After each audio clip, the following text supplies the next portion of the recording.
महागुरु भाई, क्या आप अपनी सर्वोच्च अस्थि छोटे शिष्य को दे सकते हैं? दे सकता हूँ, आखिर एक सर्वोच्च अस्थि ही तो है, कोई बड़ी बात नहीं। मैंने रेबीज से पीड़ित एक छोटे कुत्ते को ढूंढा, उसकी हड्डी को तराश कर सर्वोच्च अस्थि जैसा बना दिया, फिर उस पर प्राचीन युग के दिव्य मंत्र उकेरे और उसे छोटे शिष्य के शरीर में स्थापित कर दिया। इसके बाद मैंने सिस्टम द्वारा दिया गया अमृता साधना संस्करण का विकसित तलवार सूत्र उसे अनजाने में उठाने दिया। जैसा कि उम्मीद थी, कुछ ही समय में छोटे शिष्य की साधना शक्ति तेजी से बढ़ गई और वह समय समय पर उंगलियां नाजुक अंदाज में मोड़कर चलने लगा। आखिरकार मूल शिशु अवस्था को पार कर चुके छोटे शिष्य ने तलवार उठाकर सीधे मेरी भौहों के बीच तान दी। महागुरु भाई, आपने मेरी बड़ी बहन शिष्या और गुरु माता दोनों मुझसे छीन लिए। आज मैं आपको टुकड़े टुकड़े कर दूंगा। आधा महीना पहले मैं इस अमृता साधना वाले उपन्यास में आ गया था। इस कहानी का छोटा शिष्य ही नायक था। वह अपने नायक भाग्य और चालाकी के सहारे बार बार मूल शरीर के मालिक को फंसाता रहा। उसने उससे मिलने वाला सारा स्नेह छीन लिया और सफलतापूर्वक उसकी मंगेतर तथा गुरु माता का मन जीत लिया। अब जबकि मुझे फिर से यहाँ आने का मौका मिला है, तो पहले थोड़ा ब्याज तो वसूल करना ही होगा। उसी समय मेरे कानों में एक आवाज गूंजी, बधाई हो मेजबान, आप सफलतापूर्वक दिव्य स्तर की द्विसाधना प्रणाली से जुड़ गए हैं। विशेष शरीर वाले साथी के साथ पहली बार द्विसाधना करने पर साधना की गति 10,000 गुना बढ़ जाएगी। बधाई हो, आपको अराजक दिव्य शरीर प्राप्त हुआ। पृथ्वी स्तर की साधना विधि, पृथ्वी स्तर का ये नियांग सूत्र अमृता साधना संस्करण का विकसित तलवार सूत्र, एक अराजक दिव्य तलवार। धत्तेरे की, ये क्या है? द्विसाधना प्रणाली। मुझे विकसित तलवार सूत्र क्यों दिया? सिस्टम की खोज से पता चला कि टियनहेंग सेक्ट में द्विसाधना के लिए केवल 2 सर्वोत्तम साधना पात्र हैं, एक गुरु माता, दूसरी मेरी मंगेतर। कहानी का मूल घटनाक्रम याद आते ही मैंने मन ही मन कहा, बुरा हो गया। आज रात ही छोटे शिष्य और गुरु माता पहली बार द्विसाधना करने वाले हैं। इतना श्रेष्ठ साधना पात्र उस हरामखोर चालबाज छोटे शिष्य को नहीं मिलना चाहिए। इस समय गुरु माता के महल के बाहर अभी अभी भोजन सेवक शिष्य अंदर रख कर गए थे। छोटा शिष्य दीवार के कोने में छिपा आंखों में चमक लिए खड़ा था। उसके चेहरे पर बेहुदा मुस्कान थी। बस एक बार मैं गुरु माता को पालूं, फिर टियनहेंग सेक्ट में कौन मेरी अवज्ञा करने की हिम्मत करेगा। धत्तेरे की उस बड़े गुरु भाई की, आखिर उसकी प्रतिभा सबसे अच्छी क्यों है और संप्रदाय के सबसे अच्छे संसाधन भी उसी को क्यों मिलते हैं। मैं चुपके से छोटे शिष्य के पीछे पहुंचा और एक वार करके उसे बेहोश कर दिया। जब मैं उसे अयोग्य बनाकर औरत बनाने ही वाला था, तभी स्वर्गीय मार्ग की सुनहरी रोशनी ने उसे पूरी तरह सुरक्षित कर लिया। मैं चाहे जितना भी हमला करता, 1 इंच भी आगे नहीं बढ़ पाया। वाकई वह भाग्य का पुत्र है। मैंने मन ही मन गाली दी। उस पर तो स्वर्गीय मार्ग का संरक्षण है। लगता है पहले धीरे धीरे उसका भाग्य मूल्य कम करना होगा। मैं बाहर एक और 15 मिनट तक इंतजार करता रहा। तभी कमरे के भीतर से चाय का प्याला टूटकर गिरने की आवाज आई। मैं तुरंत खुशी से भर गया और चुपचाप अंदर चला गया। गुरु माता के शयन कक्ष में हल्की बर्फीले बेर के फूलों की सुगंध फैली हुई थी। पर्दे के पीछे से निकलकर देखा तो गुरु माता सुचिंगावंग बिस्तर पर लेटी थी। वह पहले ही स्वर्ग की परी जैसी सुंदर थी और उनके पास दिव्य सम्राट शरीर भी था। आमतौर पर वह हमेशा ऊंचे स्थान पर रहती थी, मानो संसार की इच्छाओं से उनका कोई संबंध ही न हो। लेकिन इस समय उनके बाल थोड़े बिखरे हुए थे। कुछ काली लटें उनके होठों के पास झूल रही थी, जिससे उनकी मोहकता और बढ़ गई थी। जमीन पर पड़ा सफेद जेड का चाय का प्याला पूरी तरह टूट चुका था। गुरु माता, मैंने बहुत सावधानी से धीमे स्वर में पुकारा। गुरु माता ने हल्की सी कराह भरी और अचानक मेरी बाहों में आ गिरी। आह, बहुत गर्म है। मैंने सिर झुकाया तो उनकी धुंधली और अत्यंत आकर्षक आंखों से मेरी नजर मिली। उनकी सांसों में हल्की ऑर्किड की सुगंध थी। मैंने जानबूझकर उन्हें थोड़ा दूर किया और हल्के से झकझोरते हुए कहा, गुरु माता कृपया होश में आइए। मैं चिन गए हूँ, नाटक करना भी पूरी तरह करना पड़ता है, वरना अगर कल गुरु माता मुकर गयी तो मेरा अंजाम बहुत बुरा होगा। अभी मेरी साधना पर्याप्त नहीं है, मैं उनका मुकाबला नहीं कर सकता और संप्रदाय के हर शिष्य की आत्मा दीपक चांगशेंग भवन में रखा जाता है। मैं चाहे दुनिया के किसी भी कोने में भाग जाऊं, गुरु माता आत्मा दीपक के सहारे मुझे ढूंढ निकालेंगी। बच निकलने का कोई रास्ता नहीं है। मैं अभी अभी यहाँ आया हूँ और इस औरत के हाथों मरना बिल्कुल नहीं चाहता। साथ ही मैं छोटे शिष्य के तरीकों पर भी हैरान था। वह सचमुच भाग्य का पुत्र कहलाने के योग्य है। उसका जहर इतना शक्तिशाली था कि गुरु माता भी उसका विरोध नहीं कर सकी। गुरु माता की आंखों में क्षण भर के लिए होश लौट आया। चिनगे, मुझे बहुत गर्मी लग रही है। पता नहीं किसने मुझे जहर दिया है। इस दवा का असर बहुत भयंकर है। अगर इसका उपचार नहीं हुआ तो मैं स्वयं ही फट जाऊंगी। मेरे अच्छे शिष्य, जल्दी मेरी मदद करो। मैं तुम्हें कभी दोष नहीं दूंगी। चिनगे, मुझे बहुत गर्मी लग रही है। पता नहीं किसने मुझे जहर दिया है। इस दवा का असर बहुत भयंकर है। अगर इसका उपचार नहीं हुआ तो मैं स्वयं ही फट जाऊंगी। मेरे अच्छे शिष्य, जल्दी मेरी मदद करो। मैं तुम्हें कभी दोष नहीं दूंगी। जब उन्होंने ये बातें कही तो वह पूरी तरह होश में थी। जब बात यहाँ तक पहुँच ही गई तो मैंने भी उनसे संकोच नहीं किया। उस रात का संघर्ष असाधारण रूप से तीव्र था। आसपास की सारी आध्यात्मिक ऊर्जा पागलों की तरह इसी कमरे में इकट्ठी होने लगी। मेरी साधना पहले केवल युएनिंग स्तर 7 थी, लेकिन सिर्फ एक रात में मैं हुआशन स्तर 7 तक पहुंच गया। सचमुच चीट जैसी शक्ति मिलना कितना मजेदार है। उसी समय कमरे के बाहर से एक कमजोर आवाज सुनाई दी। क्या आप अंदर हैं गुरु माता? मैं अंदर आ रहा हूँ। इतना कहते ही छोटे शिष्य ने जोर से दरवाजा खोल दिया। मेरी बाहों में मौजूद अत्यंत सुंदर गुरु माता घबरा गई। उन्होंने तुरंत रजाई खींचकर अपने शरीर को ढक लिया। छोटे शिष्य ने यह दृश्य देखा तो उसकी आंखें गुस्से से लाल हो गई। वह क्रोध से कांप उठा और जोर से एक मुंह खून उगल दिया, फिर पागलों की तरह मुड़कर भाग गया। उसी क्षण मेरे दिमाग में सिस्टम की सूचना गूंजी। भाग्यपुत्र का भाग्य मूल्य 10,000 कम हुआ, शेष भाग्य मूल्य 40,000, मेजबान का खलनायक मूल्य 10,000 बढ़ा। गुरु माता के चेहरे पर घबराहट साफ दिखाई दे रही थी। मुआन, तुम गलत समझ रहे हो, जैसा तुमने देखा वैसा नहीं है। मेरी बात सुनो। गुरु माता ने भावुक नजरों से मेरी ओर देखा। उन्होंने जल्दी से कपड़े पहने और तुरंत उसके पीछे दौड़ पड़ी। छोटे शिष्य को मनाने के बाद गुरु माता ने सबसे पहले पिछली रात की घटना की जांच शुरू की। सेवक शिष्य से उन्हें पता चला कि भोजन को उनके अलावा सिर्फ छोटे शिष्य मुआन ने ही छुआ था। गुरु माता का मन और भी उलझ गया। उस सेवक शिष्य को क्रोध में आकर गुरु माता ने एक ही वार में मार डाला। उसके बाद कुछ समय तक मैं अपनी गुफा निवास में एकांत साधना करता रहा और नई प्राप्त साधना को स्थिर करता रहा। संप्रदाय में गुरु माता और छोटे शिष्य की चर्चाएं चारों ओर फैल गई। छोटे शिष्य को खुश करने के लिए गुरु माता ने उसके लिए एक भव्य महल बनवाया और उसकी सेवा के लिए 10 से अधिक सेवक शिष्य भेज दिए। पहले हर वर्ष केवल एक आंतरिक शिष्य को फॉलोंग पूल में शरीर शोधन का अवसर मिलता था, लेकिन गुरु माता ने 10 से अधिक बड़े छोटे शिष्यों को छोड़कर यह अवसर पहले ही छोटे शिष्य को दे दिया। पहले केवल बुजुर्गों को मिलने वाला तियानलिंग भी गुरु माता ने संप्रदाय के नियम तोड़कर एक साथ 3 गोलियां छोटे शिष्य को दे दी। कुछ ही समय में संप्रदाय में छोटे शिष्य की प्रतिष्ठा सबसे ऊपर पहुंच गई। उस दिन मैं अभी श्यानलिंग पैविलियन से इस महीने के साधना संसाधन लेकर बाहर निकला था। तभी अचानक छोटे शिष्य मुआन से सामना हो गया। मुझे देखते ही उसकी आंखों का घमंड छिप नहीं पाया। महागुरु भाई, काफी समय हो गया। इन दिनों गुरु माता हमेशा मेरे साथ घूमती रही। महागुरु भाई की उपेक्षा हो गई। ये सब मेरी ही गलती है। उसने ऐसा चेहरा बनाया मानो उसे बहुत पछतावा हो, लेकिन उसकी आंखों में साफ चुनौती भरी हुई थी। मुझे पता है, पहले गुरु माता केवल महागुरु भाई से ही स्नेह करती थी, मेरी तरह नहीं। मेरा एक जुआरी पिता है, बीमार माँ है, छोटा भाई है और एक टूटा हुआ परिवार भी। उसी समय गुरु माता और मेरी मंगेतर मुख्य सभा भवन की दिशा से दूर से चलते हुए आ रहे थे। छोटे शिष्य ने आंखें घुमाई और सीधे श्यानलिन पैविलियन की सीढ़ियों से पीछे की ओर उड़कर गिर गया। धड़ाम की आवाज के साथ वह चौक पर जा गिरा और धूल का गुब्बार उड़ गया। गुरु माता और मेरी मंगेतर प्रकाश की किरण बनकर जल्दी से उसकी ओर दौड़ी। दोनों उसे उठाने के लिए होड़ करने लगी। उनकी आंखों में केवल चिंता और दया थी। गुरु माता ने गुस्से से मेरी ओर घूर कर देखा। चिंगे तुम। आखिर मेरी मंगेतर ने भी निराश नजरों से मेरी ओर देखा। महागुरु भाई, आप छोटे शिष्य को धक्का कैसे दे सकते हैं? छोटे शिष्य की आंखों से तुरंत आंसू बहने लगे। गुरु माता, बड़ी बहन शिष्य अनंत ठीक है, महागुरु भाई ने जानबूझकर ऐसा नहीं किया, आप लोग उन्हें मत डांटिए। उसकी यह बात सुनते ही गुरु माता और मेरी मंगेतर जी युएली का दिल और भी पिघल गया। जी युएली ने जल्दी से उसके आंसू पोंछे। छोटे शिष्य, तुम बहुत ही दयालु हो, इसीलिए महागुरु भाई हमेशा तुम्हें तंग करते हैं। उसी पल गुरु माता के शरीर से भयानक दबाव फूट पड़ा। आसपास की पत्थर की जमीन एक एक इंच करके टूटने लगी। चिंगे, तुमने मुझे बहुत निराश किया है। अभी इसी समय आनंद से माफी मांगो, वरना मुझे कठोर होना पड़ेगा। मैंने दोनों हाथ बांध रखे थे, चेहरे पर हल्की मुस्कान थी। मैंने सामने का दृश्य देखते हुए कहा, गुरु माता,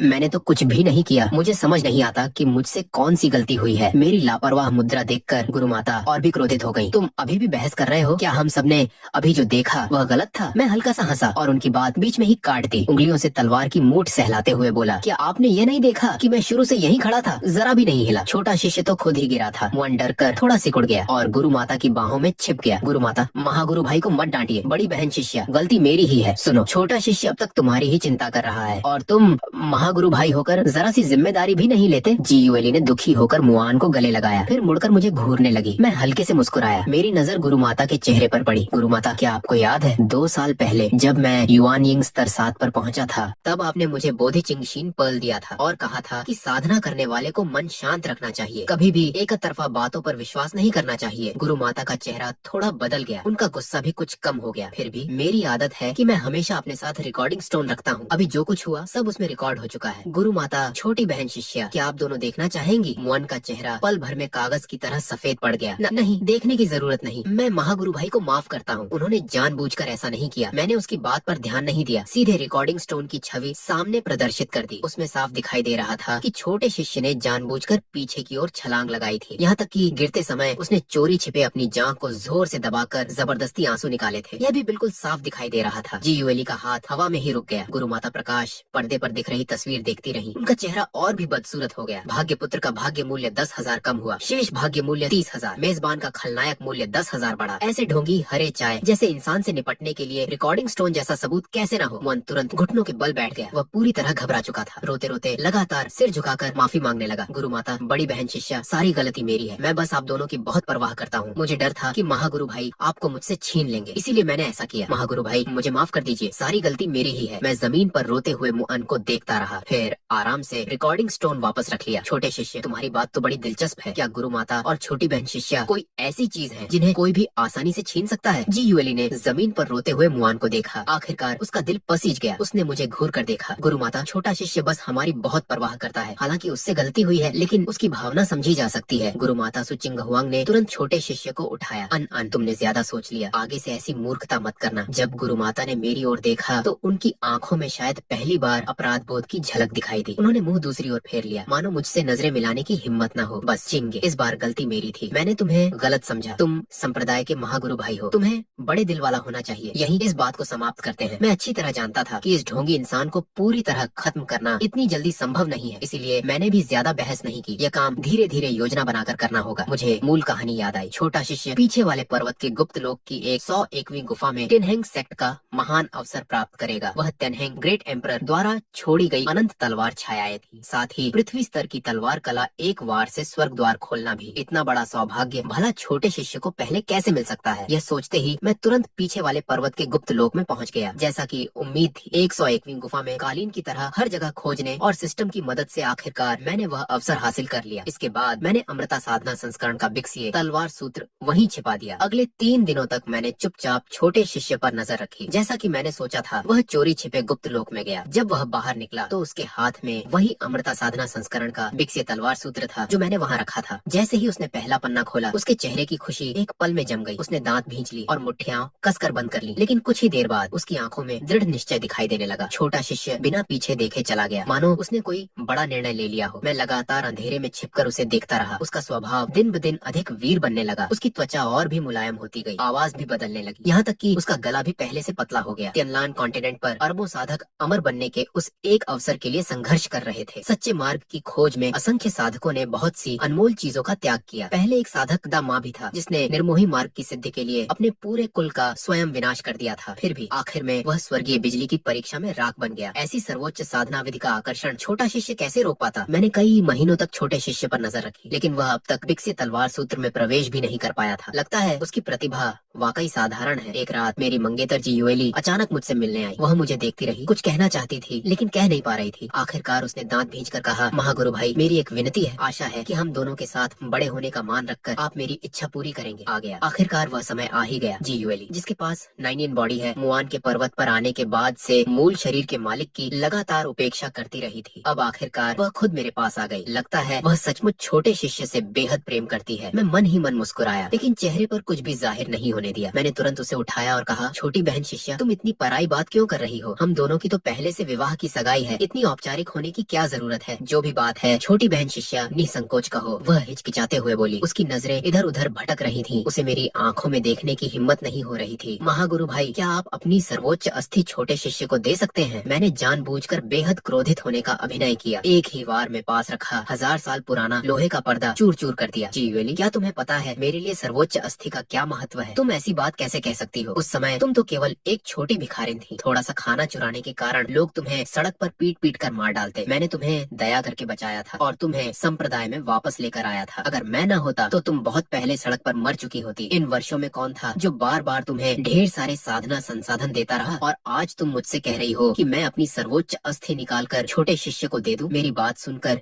जी युएली डर गई। महागुरु भाई, लेकिन छोटे शिष्य, उसकी साधना अब रुक गई है। इन दिनों वह बहुत उदास रहता है, यहाँ तक कि आत्महत्या करने की भी सोच रहा है। मैंने ठंडी हंसी के साथ कहा, अगर वह साधना नहीं कर पा रहा और मरना चाहता है तो उससे मेरा क्या संबंध? जी युएली धड़ाम से घुटनों के बल बैठ गई। उसकी आंखों में विनती भरी हुई थी। महागुरु भाई, आप ऐसी बातें कैसे कह सकते हैं? आप छोटे शिष्य की जान की परवाह कैसे नहीं कर सकते? आपकी प्रतिभा असाधारण है। सर्वोच्च अस्थि न भी हो तो भी आप महान शक्तिशाली साधक बन सकते हैं। लेकिन छोटा शिष्य अलग है। उसने बहुत कष्ट झेले हैं। उसकी एक ही इच्छा है कि वह एक महान साधक बने। यही उसका मन का बंधन है। अगर उसके पास सर्वोच्च अस्थि नहीं होगी तो वह मर जाएगा। अगर आप मान जाइए तो मैं आपके लिए कुछ भी करने को तैयार हूँ। मैं तुरंत हल्का सा मुस्कुराया। ठीक है, आखिर एक सर्वोच्च अस्थि ही तो है। जी युएली ने अचानक सिर उठाया। उसके चेहरे पर अविश्वास साफ दिखाई दे रहा था। उसे उम्मीद नहीं थी कि मैं इतनी आसानी से मान जाऊंगा। अगले ही पल मैंने हाथ बढ़ाकर उसे अपनी बाहों में उठा लिया। वह घबराकर बोली, महागुरु भाई, आप क्या कर रहे हैं? मैंने अनजान बनते हुए पूछा, अभी तो तुमने कहा था कि मेरे लिए कुछ भी करोगी, या फिर तुम मुझे धोखा दे रही थी? वह तुरंत चुप हो गई। उसने हल्के से अपने लाल होंठ काटे और मेरी हरकत पर मौन सहमति दे दी। मैंने तुरंत उसे उठाकर कमरे के भीतर पहुंचा दिया। जी युएली सचमुच कहानी की प्रमुख नायिकाओं में में से एक थी। उसकी सुंदरता और शरीर मेरे पिछले जीवन में देखी हुई बड़ी बड़ी अभिनेत्रियों से भी कई गुना अधिक आकर्षक था। वह मानो बारीकी से तराशी गई एक अनुपम कलाकृति हो, लेकिन मेरे मन में उसके लिए जरा भी मोह नहीं था। इसके बाद दोनों के बीच लंबा समय बीत गया। भाग्यपुत्र का भाग्य मूल्य 10,000 कम हुआ, शेष भाग्य मूल्य 20,000। मेरी साधना भी एक बार फिर तेजी से बढ़ गई। मैं सीधे वाशन मध्य चरण से दूजी प्रारंभिक चरण तक पहुंच गया। इसके बाद मैंने पहले से तैयार रखा हुआ कुत्ते का कंकाल सर्वोच्च अस्थि जैसा बना दिया और GULE से उसे छोटे शिष्य तक भिजवा दिया। सिस्टम की छिपाने वाली शक्ति के कारण इस नकली सर्वोच्च अस्थि का भेद गुरु माता भी नहीं पहचान सकती थी। मैंने उस कुत्ते की हड्डी के भीतर एक दमनकारी मुहर लगा दी थी। साथ ही उसमें भारी मात्रा में स्वर्ग और पृथ्वी की आध्यात्मिक ऊर्जा भी भर दी थी। कम समय के लिए वह वास्तव में साधना शक्ति तेजी से बढ़ा सकती थी, लेकिन वह पूरी तरह मेरे नियंत्रण में थी। मैं जब चाहूँ उस नकली सर्वोच्च अस्थि को विस्फोटित कर सकता था। आधा महीना बाद संप्रदाय में नए शिष्यों की प्रतियोगिता आयोजित हुई। छोटे शिष्य ने भिक्सीय तलवार सूत्र और उस नकली सर्वोच्च अस्थि के सहारे प्रतियोगिता में सचमुच सबको चौंका दिया। उसने आसानी से बाकी सभी नए शिष्यों को हरा दिया। सिर्फ सबसे प्रतिभाशाली वांग तेंग ही उसके बराबर लड़ पाया। अंत में छोटे शिष्य को वांग तेंग की एक हथेली लगी और वह लगातार कई दर्जन कदम पीछे हट गया। लेकिन वांग तेंग छोटे शिष्य की रहस्यमयी तलवार कला से लगातार घायल होता गया। सबसे निर्णायक वार सीधे उसके सीने को भेद गया। नए शिष्यों का विजेता बनने की सबसे बड़ी उम्मीद वांग तेंग यही छोटे शिष्य की तलवार से मारा गया। छोटा शिष्य युद्ध मंच पर गर्व से खड़ा था। हर कोई देख सकता था कि गुरु माता उस पर कितना स्नेह करती है। पहले ही उसका बहुत नाम हो चुका था। अब नए शिष्यों का विजेता बनने के बाद उसकी प्रतिष्ठा और भी बढ़ गई। जो लोग उसकी खुशामद करना चाहते थे वे जोर जोर से तालियां बजाने लगे। ऊंचे मंच पर गुरु माता सुचिंगहवैंग के चेहरे पर संतोष भरी मुस्कान थी। GULE की आंखें उत्साह से लाल हो गई। कुछ बुजुर्गों ने मुआन की निर्दयता देखकर हल्का सा भौहें सिकोड़ ली, लेकिन संप्रदाय प्रमुख सुचिंगहवंग के संरक्षण के कारण कोई कुछ कहने की हिम्मत नहीं कर पाया। मुआन सुचिंगहवान और GULE के बीच खड़ा सीधे मेरी ओर चला आया। सबसे पहले GULE बोली, महागुरु भाई देखिए छोटा शिष्य कितना शक्तिशाली है। संप्रदाय में आए उसे अभी इतना कम समय हुआ है और उसने नए शिष्यों का विजेता बनने का सम्मान पा लिया। महागुरु भाई आपकी साधना में इतने समय से कोई प्रगति नहीं हुई। आपको छोटे शिष्य से अच्छी तरह सीखना चाहिए। उसकी बात सुनकर मैं हल्के से मुस्कुराया। उससे सीखूं? क्या उसके जैसे झूठे आरोप लगाना सीखूं, या दूसरों की सर्वोच्च अस्थि छीनना सीखूं, या उसकी निर्दयता सीखूं? मेरी आवाज बहुत शांत थी, लेकिन हर शब्द में व्यंग्य भरा था। गुरु माता और GULE के चेहरे एक पल में बदल गए। दोनों तुरंत छोटे शिष्य के सामने आकर खड़ी हो गई और गुस्से से मुझे घूरने लगी। गुरु माता ने कठोर स्वर में डांटा, कहेंगे तुम कैसी बातें कर रहे हो? क्या तुम सिर्फ इसलिए जल रहे हो क्योंकि एनन तुमसे अधिक प्रतिभाशाली है? उसने यह सम्मान अपनी मेहनत से पाया है। अगर तुम उसके लिए खुश नहीं हो सकते तो कम से कम ऐसी बेकार बातें मत करो। छोटे शिष्य की आंखें तुरंत आंसुओं से भर गईं। गुरु माता, बड़ी बहन शिष्या, सारी गलती मेरी है। मैं महागुरु भाई की सर्वोच्च अस्थि पाने के योग्य नहीं हूँ। मैं अभी उसे वापस कर देता हूँ। गुरु माता घबरा गई। उन्होंने तुरंत छोटे शिष्य को अपनी बाहों में भर लिया। अनन, कैसी बेकार बातें कर रहे हो? मैंने कहा है कि यह तुम्हारी है तो यह तुम्हारी ही रहेगी। कोई भी इसे तुमसे नहीं छीन सकता। लेकिन उसी समय मैंने चुपके से अपना नियंत्रण सक्रिय किया और उस नकली सर्वोच्च अस्थि को विस्फोटित करने की कोशिश की। लेकिन स्वर्गीय मार्ग की सुनहरी रोशनी अब भी मुआन की पूरी तरह रक्षा कर रही थी, इसीलिए विस्फोट सफल नहीं हुआ। फिर भी उसके शरीर में अनियंत्रित आध्यात्मिक ऊर्जा चारों ओर बिखर गई, जिससे उसे गंभीर अंदरूनी चोट लग गई। उसने अचानक एक बड़ा मुंह खून उगल दिया। भाग्यपुत्र का भाग्य मूल्य 15,000 कम हुआ, शेष भाग्य मूल्य 5,000। मेजबान का खलनायक मूल्य 15,000 बढ़ा। गुरु माता और GULE पूरी तरह घबरा गई। दोनों तुरंत उसकी हालत देखने दौड़ी। जब गुरु माता ने महसूस किया कि सर्वोच्च अस्थि और उसके दांतियन तथा मेरिडियन में कई दरारें पड़ चुकी हैं, तो उनका चेहरा बेहद गंभीर हो गया। उन्होंने जरा भी मुझ पर शक नहीं किया। उन्हें लगा कि यह सब वांग तेंग के उस वार की वजह से हुआ है। दोनों ने मेरी ओर दोबारा देखा तक नहीं और जल्दी जल्दी छोटे शिष्य को लेकर उसका उपचार कराने चली गयी। 1 महीना बीत गया। संप्रदाय में यह खबर फैल गई कि छोटा शिष्य और गुरु माता दांव साथी बनने वाले हैं। ये सुनकर मुझे जरा भी आश्चर्य नहीं हुआ। हालांकि छोटा शिष्य पहले ही स्वयं को नपुंसक बना चुका था, लेकिन उसका असली उद्देश्य कभी भी यह नहीं था। छोटा शिष्य दानव सम्राट का 9वां पुत्र था। 9 राजकुमारों की उत्तराधिकार की लड़ाई में उसे सबसे कम योग्य माना जाता था, क्योंकि वह केवल एक नाजायज संतान था। मुआन के जन्म वाले दिन ही उसकी माँ की मृत्यु हो गई थी। उसके पास किसी भी बाहरी शक्ति का सहारा नहीं था। यहाँ तक कि साधना के लिए आवश्यक संसाधन भी उसे बहुत कम मिलते थे। बेबस होकर मुआन के पास केवल यही रास्ता बचा था। अपनी जान जोखिम में डालकर वह तियानहेंग सेक्ट में घुस आया। इस तरह वह न केवल साधना संसाधनों के लिए संघर्ष कर सकता था, बल्कि बड़ा योगदान देकर अपने भविष्य का रास्ता भी बना सकता था। मूल कहानी में मूल शरीर के मालिक को मरवाने के बाद उसने संप्रदाय प्रमुख से विवाह का अवसर लिया। उसी मौके पर उसने विशाल स्थानांतरण गठन सक्रिय कर दिया। दानव सेना आसमान से उतर आई। पूरी तरह बेखबर सबसे शक्तिशाली संप्रदाय तियानहेंग सेक्ट दानवों द्वारा एक ही वार में नष्ट कर दिया गया। मुआन ने अमिट योगदान दिया। साथ ही उसके पास सर्वोच्च अस्थि और तियानहेंग सेक्ट की विरासत भी थी। इसी के बल पर वह तेजी से उभर गया। आखिरकार वह नई पीढ़ी का दानव सम्राट बन गया और मानव लोक तथा दानव लोक दोनों पर अपना शासन स्थापित कर लिया। इन दिनों दिनों मैंने 40,000 खलनायक अंक खर्च करके सिस्टम की दुकान से सर्वोत्तम अमर औषधियाँ खरीदी और सफलता पूर्वक दूजी शिखर स्तर तक पहुँच गया। मेरे पास पहले से ही अराजक दिव्य शरीर, सर्वोच्च विरासत, चेनहेंग ग्रेट एम्परर की विरासत और अराजक दिव्य महल भी था। अब यदि कोई अमर भी मृत्यु लोक में उतर आए तो भी मुझे उससे युद्ध करने का पूरा विश्वास था। क्योंकि छोटा शिष्य चेनहेंग सेक्ट को नष्ट करना चाहता था तो मुझे भी उसकी मदद करने में कोई आपत्ति नहीं थी। गुरु माता ने जो कड़वा फल स्वयं बोया था उसे आखिरकार उन्हीं को छकना था। गुरु माता का विवाह दिन ब दिन निकट आ रहा था। पूरा चेनहेंग सेक्ट उत्सव के माहौल में डूबा हुआ था, लेकिन छोटा शिष्य जानबूझकर मेरी गुफा में आया और मेरे सामने डींगे हाँकने लगा। अब उसकी आंखों में पहले जैसी कमजोरी नहीं थी, सिर्फ घमंड और चुनौती बची थी। महागुरु भाई, गुरु माता ने मुझसे दांव साथी बनने की स्वीकृति दे दी है और बड़ी बहन शिष्या जी यूएली भी दिन भर मेरे आस पास ही रहती। बताइए क्या वे दोनों सचमुच मुझसे प्रेम करती हैं? बाकी बड़े भाई बहन कहते हैं पहले गुरु माता और बड़ी बहन शिष्या आपको सबसे अधिक चाहती। सबको लगता था कि उन दोनों में से कोई एक आपसे विवाह करे, लेकिन अब दोनों ही मुझसे दांव साथी बनना चाहती। महागुरु भाई आप सचमुच बड़े दयनीय। उसकी जानबूझकर की गई उकसाहट पर मैं केवल हल्का सा मुस्कुराया, मुझे जरा भी गुस्सा नहीं आया। छोटे शिष्य, गुरु माता मेरी द्विसाधना तुमने अपनी आंखों से देखी और सुनो, मैंने जो सर्वोच्च अस्थि तुम्हें दी वह तुम्हारी बड़ी बहन शिष्या जी यूएली ने अपना शरीर देकर हासिल की। सच का वे दोनों तो मेरे लिए पहले ही बेकार हो। अगर छोटे शिष्य को दूसरों की जोड़ी हुई चीजें उठाना इतना पसंद है तो बड़े भाई होने के नाते उन्हें तुम्हें दे देने में क्या हर्ज है। मुआन के चेहरे का घमंड एक पल में गायब हो गया। उसकी आंखों में भयंकर क्रोध उमड़ पड़ा। तुम झूठ बोल रहे हो, वह तीखी आवाज में चिल्लाया, लेकिन उसका स्वर अनियंत्रित रूप से कांप रहा था। मैं हाथ में रिकॉर्डिंग स्टोन घुमाते हुए मुस्कुराकर बोला, छोटे शिष्य तुम्हारी बड़ी बहन शिष्या के साथ मेरी द्विसाधना के सारे दृश्य मैंने रिकॉर्ड कर रखे हैं। क्या चाहोगे कि मैं अभी तुम्हें दिखा दूं? उस रात तुम्हारी प्यारी बड़ी बहन शिष्या काफी उत्साही थी। मुआन की आंखें एकदम लाल हो गई, उसका चेहरा क्रोध से विकृत हो गया। उसका दाहिना हाथ तलवार की मूठ पर कस गया, उंगलियों के जोड़ तक सफेद पड़ गए। चिंगे तू नीच! उसने पूरी ताकत से तलवार खींचने की कोशिश की, लेकिन मेरी शक्ति ने उसे पूरी तरह जकड़ रखा था। वह तलवार निकाल ही नहीं सका। छोटा शिष्य गुस्से और हैरानी से भर गया। मैं एक कदम आगे बढ़ा, वह पूरी तरह घबरा गया। मैं उसके कान के पास जाकर व्यंग्य से बोला, छोटे शिष्य क्या तुमने उस विकसित तलवार सूत्र की साधना करने के लिए पहले ही स्वयं को नपुंसक नहीं बना लिया? अब अगर मैं उन दोनों को भी तुम्हें दे दूं तो तुम उनका क्या कर लो? मुअन की पुतलियां अचानक सिकुड़ गई। उसका चेहरा अविश्वास से भर गया। वह मुझे घूरता रह गया। उसका पूरा शरीर बेकाबू होकर कांपने लगा। उसकी नाजायज संतान होने की पहचान के अलावा यही उसका सबसे बड़ा रहस्य। उसे किसी भी तरह समझ नहीं आया कि मुझे यह बात कैसे पता चली। भाग्यपुत्र का भाग्य मूल्य 5,000 कम हुआ, शेष भाग्य मूल्य 0। मेजबान का खलनायक मूल्य 5,000 बढ़ा। सिस्टम की सूचना सुनते ही मैं समझ गया कि भाग्यपुत्र का सारा भाग्य आखिरकार मैंने पूरी तरह छीन लिया। लेकिन इस समय मुझे अभी छोटे शिष्य पर हाथ नहीं उठाना था। मेरी वह अंधी और मूर्ख गुरु माता और वह मंगेतर, उन्हें मैं धीरे धीरे छोटे शिष्य के साथ ही रहने देना चाहता था। उसी समय गुरु माता मेरे आंगन में आ गई। उनका चेहरा बेहद गंभीर था, चारों ओर भारी दबाव फैला हुआ था। उन्होंने मेरी ओर देखा, उनकी आंखों में क्षण भर के लिए अजीब सा भाव आया। काफी देर बाद उन्होंने छोटे शिष्य से कहा, मुआन तुम पहले वापस जाओ, मुझे तुम्हारे महागुरु भाई से कुछ बात करनी है। छोटे शिष्य के जाने के बाद गुरु माता मेरे आंगन में बैठ गई। उनके चेहरे पर पुरानी यादों की झलक। काफी देर बाद उन्होंने धीरे धीरे कहा, चिंगे मुझे पता है बचपन से ही तुम मुझ पर बहुत निर्भर रहे हो। 3 साल पहले जब दानवों ने मुझ पर घात लगाकर हमला किया था और मैं घातक विष से ग्रस्त हो गई थी, तब तुमने अपनी जान की परवाह किए बिना मृत्यु घाटी में जाकर अमर औषधि ढूंढी थी। उसी से मेरी जान बची। मुझे यह भी पता है कि तुम्हारा और जी यूएली का एक दूसरे ने, इसीलिए मैंने मन मारकर तुम दोनों की सगाई तय की थी। मैंने यह भी देखा कि अभी तुमने अपनी शक्ति से मुअन को रोक दिया था। इस बार मैं तुमसे कोई हिसाब नहीं लूंगी, लेकिन आगे ऐसा दोबारा मत करना। गुरु माता उठी और जाने लगी। फिर मुड़कर बोली, इस बार मेरे और अनन के विवाह की सारी तैयारी तुम ही करोगे, मुझे दोबारा निराश मत करना। मैंने बिना भाव के झुककर उत्तर दिया, जी गुरु माता। तब जाकर उन्होंने राहत की सांस ली और चली गई। विवाह योजना के अनुसार चलता रहा। सारी व्यवस्थाएं मैंने स्वयं बहुत अच्छी तरह कर। मूल कहानी में जब गुरु माता मूल शरीर के मालिक को मारने वाले, तब पूरे संप्रदाय में एक भी व्यक्ति उसके पक्ष में नहीं बोला। सब कहते उसकी मौत ही थी और यह विवाह उन सभी के लिए उत्सव का अवसर था। विवाह शुरू होने ही वाला था। जैसा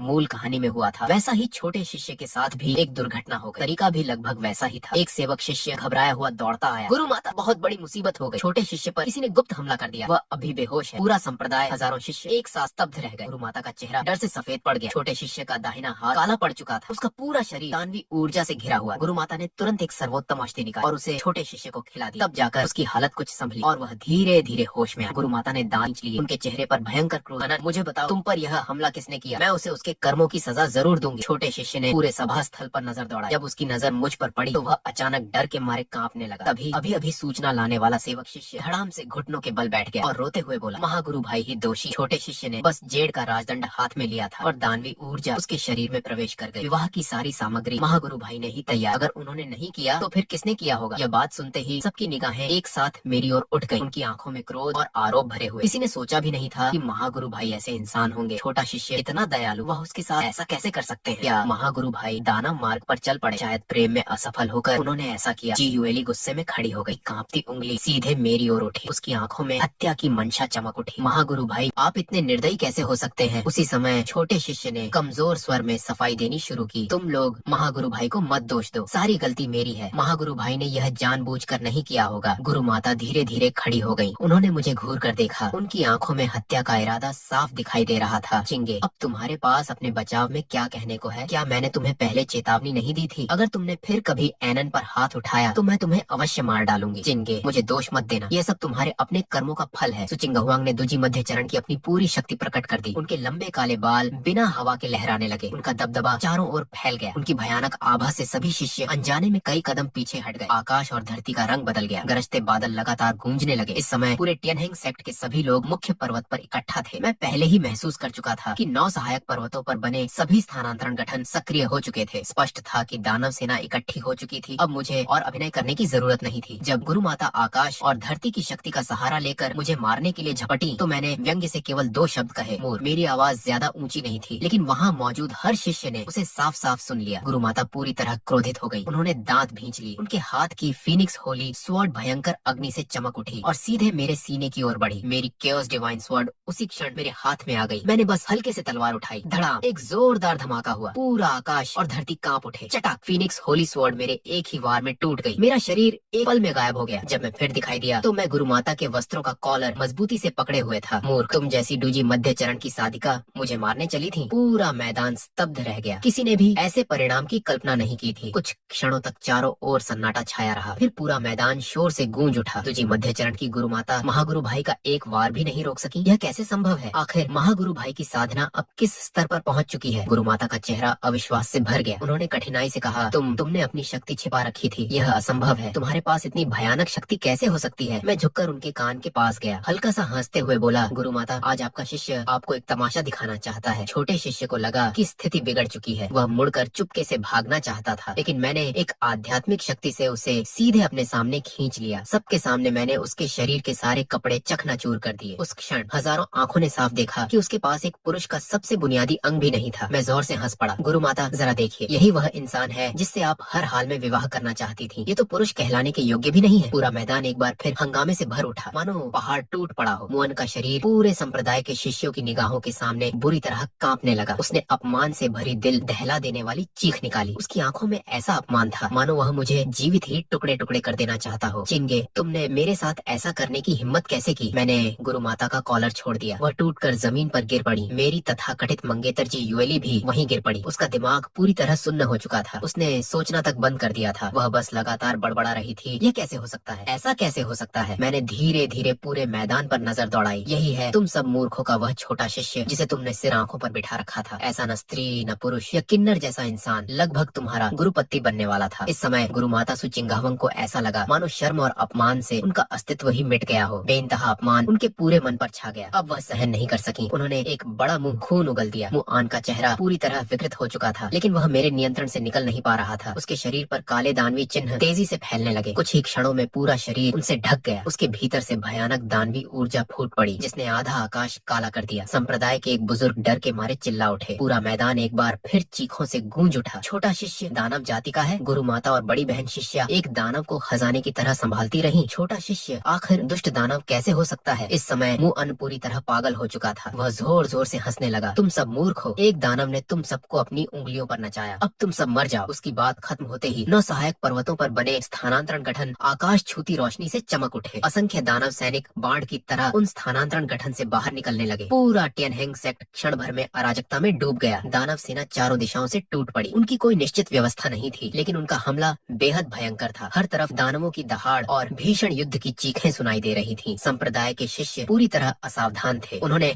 अभी तलवारें निकाली ही थीं कि दानव सेना ने उन्हें चारों ओर से घेर लिया। दर्द भरी चीखें आकाश को चीरने लगी, जिन्हें सुनकर रूह कांप उठती थी। घना रक्त की गंध चारों ओर फैल गई। उसने पूरे टियनहेंग सेक्ट को अपने भीतर समेट लिया। संप्रदाय की रक्षा करने वाला महान गठन कैसे निष्क्रिय हो गया? आखिर हुआ क्या है? महान बुजुर्ग क्रोध और हैरानी से चिल्लाए। उनकी आवाज अविश्वास से भरी थी। मुअन दानवी ऊर्जा से घिरा हुआ था, लेकिन वह अब भी मेरे नियंत्रण से बाहर नहीं निकल सका। वह पूरी तरह पागल हो गया और पागलों की तरह चिल्लाने लगा, मूर्खों! 1 महीने पहले ही मैंने गुप्त रूप से संप्रदाय के रक्षा गठन में छेड़छाड़ कर दी थी। अगर मैं नहीं बचूंगा तो तुम्हारा पूरा टियनहेंग सेक्ट भी मेरे साथ दफन होगा। दूजी 7वें स्तर के महान बुजुर्ग जान लगाकर लड़ते रहे, लेकिन दानव सम्राट ने एक ही वार में उन्हें गिरा दिया। जमीन पर पड़े महान बुजुर्ग सुचिंग हुआंग पर चीख पड़े, सुचिंग हुआंग, मुआन को तुम ही संप्रदाय में लेकर आई थी, देखो तुमने क्या कर डाला। 5000 साल पुरानी संप्रदाय की विरासत आज एक ही दिन में नष्ट हो गई। सुचिंग हुआंग, तुम युगों युगों तक पापिनी कहलाओगी। जो शिष्य किसी तरह जीवित बचे थे वे सब जहरीली नजरों से सुचिंग हुआंग को घूर रहे थे। उनकी बातें सुनकर और मरते हुए शिष्यों की असीम घृणा से भरी आंखें देखकर सुचिंग हुआंग का शरीर बुरी तरह कांपने लगा। उनका चेहरा राख की तरह सफेद पड़ गया। उन्होंने सामने खून की नदियों में बदल चुके टियानहेंग सेक्ट को देखा और फिर एक और बड़ा मुंह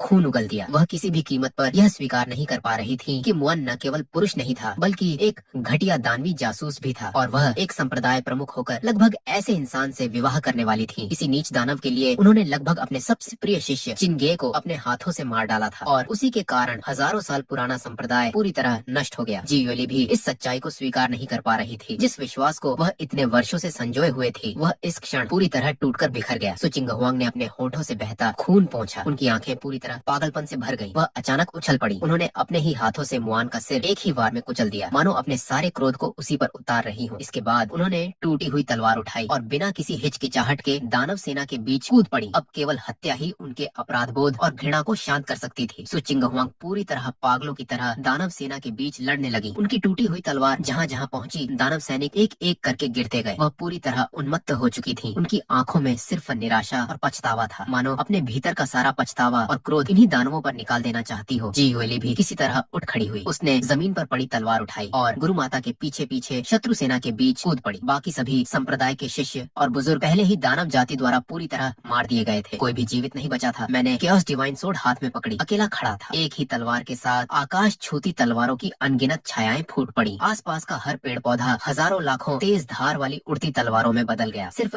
1 घंटे के भीतर मैंने आक्रमण करने वाले सभी दानवों का संहार कर दिया। यहाँ तक कि वह घमंडी दानव सम्राट भी मेरी एक वार से स्वर्ग द्वार खोलना तलवार कला के सामने अनगिनत टुकड़ों में बिखर गया। इस समय पूरा टियानहेंग सेक्ट पहले ही पूरी तरह उजड़ चुका था। मेरे अलावा सिर्फ सुचिंग हुआंग और जी यूली तीनों ही जीवित बचे थे। संप्रदाय में अब एक भी जीवित व्यक्ति नहीं था। सिर्फ ठंडी रात की हवा पर्वत द्वारों के बीच सीटी बजाती हुई बह रही थी। उसकी आवाज मानो नरक से उठती हुई कराह हो जो इस मानव नरक में लगातार गूंज रही थी। मैं धीरे धीरे चलता हुआ घायल गुरु माता और अपनी मंगेतर के सामने पहुंचा। देख लिया, यही अंजाम है जब तुमने छोटे शिष्य को पक्षपात करके सिर पर चढ़ाया। हजारों वर्षों की विरासत वाला संप्रदाय, सभी साथी शिष्य बेकार में मारे गए। सब कुछ नष्ट हो गया। यह सब तुम दोनों की वजह से हुआ है। सुचिंग हुआंग जमीन पर निढाल बैठी थी। उनमें जरा भी जान नहीं बची थी। उन्होंने धीमे से कहा, मुझे माफ कर दो। उन्होंने धीरे धीरे सिर उठाया। उनकी आंखों में अब कोई चमक नहीं थी, सिर्फ सन्नाटा और निराशा बची थी। चिंगे, यह सब मेरी गलती है। मैं अंधी हो गई थी। मुझे मर जाना चाहिए। सुचिंग हुआंग, ये मत भूलो, अगर उस समय मैं अपनी जान जोखिम में डालकर तुम्हारे लिए अमर औषधि न लाता तो तुम बहुत पहले मर चुकी होती। लेकिन तुमने एक नीच और दुष्ट दानव के लिए मुझे ही मार डालना चाहा। सुचिंग हुआंग की आंखों में असीम पछतावा भर गया। चिंगे, मैं गलत थी। मुझे सच में अपनी गलती का एहसास हो गया है। मैं तुमसे विनती करती हूँ, मुझे जल्दी से मार दो। चिंगे, मुझे एक आसान मौत दे दो। मैं ठंडी हंसी हंसा और एक लात मारकर उन्हें दूर उड़ा दिया। आसान मौत? इतने सारे साथी शिष्यों की जान तुम्हारी मूर्खता के कारण गई है। सुचिंग हुआंग, तुम जैसी पापिनी आसान मौत की हकदार नहीं हो। जी यूएली ने गुरु माता की ऐसी हालत देखी तो डर से उसकी जान निकल गई। वह कांपने लगी, अचानक दौड़कर आई और मेरे पैरों को कसकर पकड़ लिया। रोते हुए गिड़गिड़ाने लगी, मुझे माफ कर दो महागुरु भाई, मुझे मत मारो। अब से मैं हमेशा तुम्हारी बात मानूंगी। मैं अभी तुमसे विवाह कर लूंगी। मैं फिर कभी तुम्हारे साथ विश्वासघात नहीं करूंगी। मैं तुमसे विनती करती हूँ। मैंने घृणा से उसे एक लात मारकर दूर फेंक दिया, फिर तलवार घुमाई और एक ही वार कर दिया। माफी? तुम? क्या तुम मेरी माफी के योग्य भी हो? भूल गई? अगर उस समय मैं तुम्हें न बचाता तो तुम आज भी सड़कों पर भीख मांगने वाली भिखारिन होती। लोग तुम्हें उसी समय पीट पीट कर मार डालते। लेकिन तुमने मेरी सर्वोच्च अस्थि निकालकर अपने प्यारे छोटे शिष्य का इलाज करना चाहा। जी यूएली जमीन पर गिर गई और दर्द से चीखने लगी। वह घिसटते हुए मेरी ओर रेंगने लगी। महागुरु भाई, मुझसे गलती हो गई, सच में गलती हो गई। मैं तो आपकी मंगेतर हूँ। उसी समय पास में पड़ी सुचिंग हुआंग अचानक जोर से हंसने लगी। वह हंसी इतनी भयावह थी कि सुनकर रोंगटे खड़े हो जाए। यह सब कर्मों का फल है। सुचिंग हुआंग जमीन पर मुश्किल से रेंग रही थी। वह कभी उजड़े हुए संप्रदाय को देखती, कभी रोती, कभी हंसती। स्पष्ट था कि वह पूरी तरह पागल हो चुकी थी। पछतावे और निराशा ने उन्हें पूरी तरह तोड़ दिया था। तलवार की चमक एक बार फिर कौंधी। मैंने एक और वार किया और दोनों के दांतियन को भेद दिया। अब वे पूरी तरह अपंग हो गए। उनकी सारी साधना समाप्त हो गई। अब उनमें मुर्गी पकड़ने जितनी इतनी भी ताकत नहीं बची थी। उन्होंने कभी सपने में भी नहीं सोचा था कि सिर्फ एक छोटे शिष्य के प्रति पक्षपात उन्हें इस हालत तक पहुंचा देगा। लेकिन अब वे चाहे जितना रोए, गिड़गिड़ाए या पछताएं, सब कुछ बहुत देर हो चुकी थी। दोनों के चेहरों पर एक जैसा पछतावा, निराशा और असंतोष था। उनके दिल में अब केवल अंतहीन घृणा बची थी, मुआन से घृणा, और उससे भी ज्यादा अपनी ही मूर्खता से। मैंने उन्हें खून के तालाब में तड़पते हुए देखा। उनकी सांसें टूट रही थीं। तब मैंने धीरे से कहा, चिंता मत करो, मैं तुम दोनों जैसी नीच औरतों को इतनी आसानी से मरने नहीं दूंगा। मैंने 2 सर्वोत्तम जीवन रक्षक गोलियां निकाली और जबरदस्ती उनके मुंह में डाल दी। मैं चाहता हूँ कि तुम दोनों जीवित रहो और सारी जिंदगी दर्द और पछतावे में जीते रहो। ये सब करने के बाद मैं बड़े कदमों से संप्रदाय के पर्वत द्वार की ओर चल पड़ा। जीते रहो, अपनी बची हुई जिंदगी अपने पापों का प्रायश्चित करते हुए बिताओ। जब मैंने टेनहिंग सेक्ट का पर्वत द्वार पार किया, तब पूर्व दिशा से सूरज धीरे धीरे उग रहा था। उसकी किरणें खून से रंगी धरती पर पड़ रही थी। इतना भयानक दृश्य भी एक अजीब सी भयावह सुंदरता लिए हुए था। उसी समय सिस्टम की सूचना अचानक मेरे दिमाग में गूंजी, बधाई हो मेजबान, आपने छिपा हुआ प्रतिशोध मिशन पूरा कर लिया है। आपकी साधना एक स्तर बढ़ गई। बधाई हो, आप सफलता पूर्वक अमर स्तर पर पहुंच गए हैं। अब अगला मुख्य मिशन शुरू हो रहा है। हेहुआन सेक्ट की स्थापना कीजिए और 99 सर्वोत्तम सुंदर महिला शिष्याओं की भर्ती कीजिए। धत्तेरे की, क्या यह सिस्टम मुझे हेहुआन सेक्ट का संस्थापक बनाना चाहता है? मुझे यह मिशन पसंद है। एक नया दिन उगते सूरज के साथ औपचारिक रूप से शुरू हो गया और मेरी अमृता की यात्रा अभी अभी शुरू हुई थी। मैं अभी तुमसे विवाह कर लूंगी।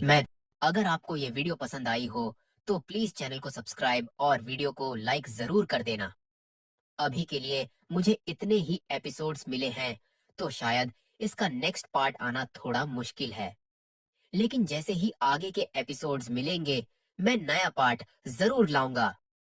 और वीडियो वायरल नहीं हो रहा है तो प्लीज हाइप कर देना।